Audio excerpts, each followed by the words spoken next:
So we have something really interesting to show you today.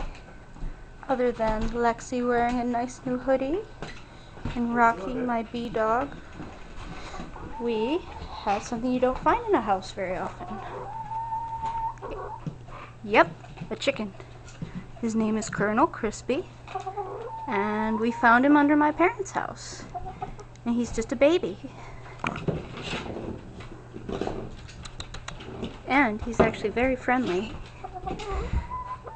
Isn't he cute? We're not quite sure if it's a he or a she yet. But regardless, it's Colonel Crispy. And there, of course, is my cute little Lexi and Rocky, my bee.